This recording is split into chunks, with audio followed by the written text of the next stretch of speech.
And he's had buyers that have come in and now their granddads bought, now they're buying.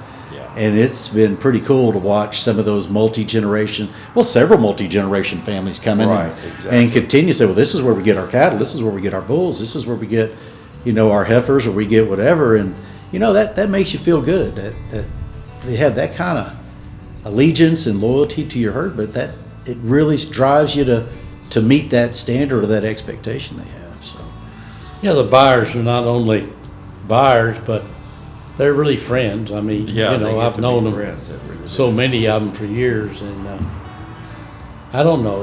It's gonna be something I'm gonna miss, because sales are time we come together and get the chance to meet, or not meet, but get to see friends again. So Yeah.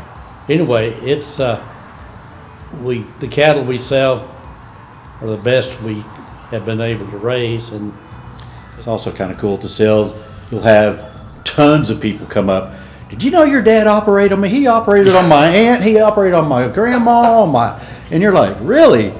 And I said, well, the good thing is that they're telling you about it. That means he didn't screw it up, and everything went okay. And so it's pretty funny to get those conversations. And I coached football for a long, long time. And when I was in the East Texas area coaching, man, it was always a nervous moment when you'd meet them before the game and they'd say, your dad operated on me. And I'm like, please, I hope to God it was good, because I'm about to pay for it. But it was typically almost always, I can't even remember one that said, no, it was messed up. So, and he operated on people, unfortunately, for nothing at times. He would get paid in tamales sometimes, turkeys, towards the end of his career especially.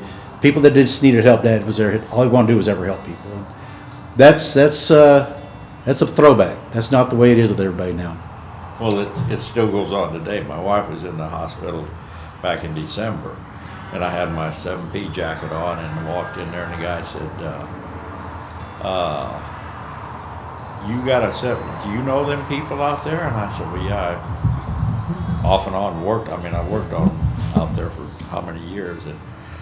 And so, that's who I work for, Dr. Joe. Oh, and then it just, well, he's operated on me, or I used to work for him as my wife worked as a nurse, and it's just, Joe has made so many people's lives better, and he's got such a great reputation about everything. And you just say 7P, and everybody knows him. I mean, that's just the way it was. So, and it's just a family deal, really.